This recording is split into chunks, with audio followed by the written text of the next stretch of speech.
Hey, welcome back everybody. Today we're going to be talking a little bit about just some real basic maintenance and care of choke tubes. So this seems to get overlooked more than I thought it did, but after several years of cleaning other people's guns, I realized people don't clean their choke tubes. So we've got a few different varieties here. We've got just your basic constricted tube, we've got some anacondas with the gas over constriction, and we've got some Pattern Master, two different styles. We've got the Code Black duck here, and we've got the Code Black turkey. So let's go through each one of these things and show you how I clean them and show you a couple little tips that are really going to help to avoid a stuck choke tube. Those are nasty. Okay, so you can use all these or a combination of them, but let me just go through them here real quick. So I've got just a little Tupperware here that I can mop these down real quick with some MC7 bore cleaner. Throw them in here, let them soak if I want to. Now you can use either a little the little pistol cable from the Otis kit with a mop, or you can use, you know, a rod style. Any kind of rod style work fine too. You may or may not use patches. I don't typically use patches unless the choke is actually in the shotgun, but in this case they're not, so I probably won't use those. A little bit of rust prevent, some CLP, anti-seize is, in my opinion, a must. A little pen light or any kind of a flashlight, and the little illumination tool here that you get in your Otis kits too.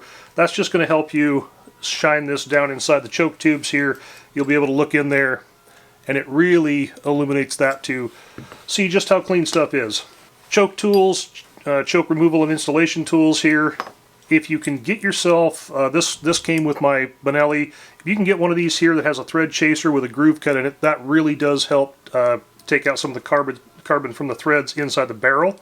We won't be using this today because they're all out of the gun, but regardless, if you can get one of these, they're great to have. Preferably a plastic pick tool, especially for the anaconda style chokes with a gas over constriction, just to clean out those gas channels in here. Plastic preferably, but if you don't have that, you can use metal. Just be a little bit more gentle. So let's start here. And a case. I have a bunch of these, bunch of different brands. Doesn't really matter, but they do have a nice padding on the inside. I'll leave some links to all this stuff here down below, but that way you don't damage your chokes. So, all right, let's get started on doing this. So I'm going to start with an anaconda. In fact, this one here, this is the long range anaconda choke from Pattern Master. I've been shooting this now for a little while. I really dig this choke too. I'm going to take some MC7 here, put it on a little mop, and spill it everywhere. And then all I'm going to do is hold this, drop it down through here, and it's always breech to muzzle. I always go that direction. And I pull it through a couple of times just to make sure that these are nice and coated on the inside. Now, I'm just going to take this and set it in here and move to the next one. So this one here is for a Remington. This is what my wife actually shoots. And it's got some rounds through it. That's pretty well coated. I'm just going to run through the rest of these here. Oh, one thing is I've got two different chokes here. This is the Code Black duck. I shoot this frequently. That has the stud rings in it. And I've also got the Code Black turkey, which has a little different style. And this is a little tighter. That's a lot tighter, but it'll pull through there. That's pretty soaked. Double check this one. Pull that through one more time. Alright, I'm going to go ahead and get the rest of these coated up here. So I'm going to start with a mid-trap choke here. This is for my competition gun that I use for sporting clays. Inside here you can see it's pretty gross. It's had probably a couple hundred rounds through it in the last competitions I shot that I haven't had a chance to clean it since, so now we're cleaning it. Sometimes I like to take a little brush. I like to use a little short end here. And, well, I'll just go in here and I'll get right into those grooves and I'll show you what comes out of this thing. That's why I got the paper towel down here. It's going to be nasty. And most of what's coming out here is actually plastic. Just gross. Okay, so I've got the gas channels cleaned out. Now I just took the mop off my brush and or off my cable here, and I just put a brush on here. Now you can use the nylon brush too if you want. I use them both. They both work great. And I'll just pull this through a few times. And it's not just on the Pattern Master. It's not just the gas channels that get garbage built up in there. I can see it right down the tube here. There's all kinds of stuff in here, which is common with all chokes, no matter who makes it or what brand or whatever. They all get dirty. So I just pull this through several times. That's pretty roughed up in there. I see just a ton of garbage in there, but it's still stuck to the sides. And it's all over my brush too. And then I'll take the brush that I used to start out with, and it's still got a lot of that MC7 on there, and I'll just pull this through real quick. Oh yeah, that made a big difference right there. Nice and clean. But we're not done just yet. So I'm going to put a cleaner brush on here, and I'm just going to put just a little bit of some CLP on this brush. Don't really want to soak it, just a couple little drops here and there. I'm going to pull this through a couple of times. That's looking great. And then I like to take a lint-free paper towel here, shop rag, whatever you want to call it, and just make sure the outside is wiped down really good. Take just a little bit more CLP here, and I just like to wipe this around the outside of the choke here. Just wipe it off, and it's just got a nice coating on there, but it's nice and clean.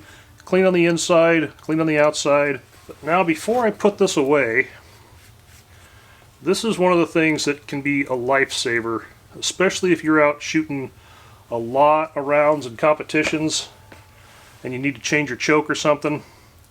I put just a little dab.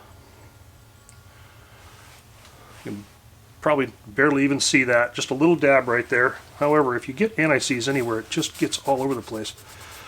And then I take my finger and I just wipe it around on the threads here,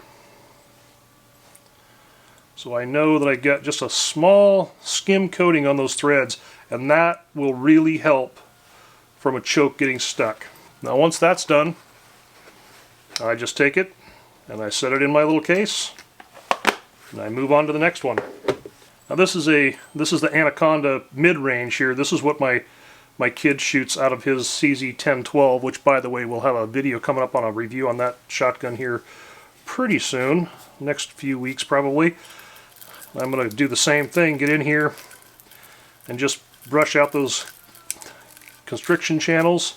Now here's where, if you want, you can just take your little pick, put it right there in the channel, and just start working your way around inside here.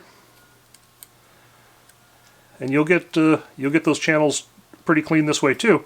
It's a little bit harder. I think the brush is easier to do personally, but I've done it both ways and it works fine both ways. Just start pulling the brush through.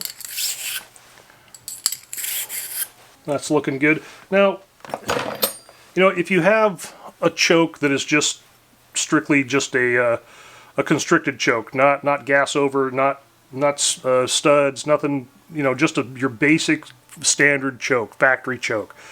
You do everything that we're doing right here, except you're not brushing out little gas channels because they don't have them. They also don't have the stud rings like the Code Black does. So, and for the Code Black, the only difference here is sometimes I'll take a little pick and I'll come in on the bottom sides of the stud rings here, and I'll just make sure that I'm catching the bottom of those stud rings and just kind of giving them a little scrape. And sometimes you'll have a little piece of plastic on the back side from the wad. It's usually just real small amounts, but nonetheless, I just want to clean it up. And I'll, mop it, brush it, oil the outside, little anti-seize on here, be good to go. So I'm going to go ahead and finish the rest of these up, and we'll go from there. Okay, so here is the mid-range Anaconda from Pattern Master. This is my son's CZ1012 here. And one other thing I like to do, you know, the chokes are made out of such a high quality stainless material that rarely have I ever seen any rust on a choke ever. The inside of the barrel, where the choke goes, could be a different story. A little bit of rust prevent, just on a mop, and I just put a little bit of that down in here, just to give it a little bit of coating of some rust prevent, so I know that this is going to stay nice, clean, rust-free. And now remember, we did put some anti-seize on here, just a dab. I didn't really wipe this around because I'm screwing it in, so as I screw it in, it'll wipe itself around. That way when we're out hunting in the rain, the nasty weather and stuff, it's this is going to be well protected. And then take your choke tool and just snug that up a little bit, or this one here is for the CZ, came with it, so pop that in there, whichever works. This is more of the Remington style choke here, but choke tube tool. But anyways, that's that. So that's it. It's pretty simple, really.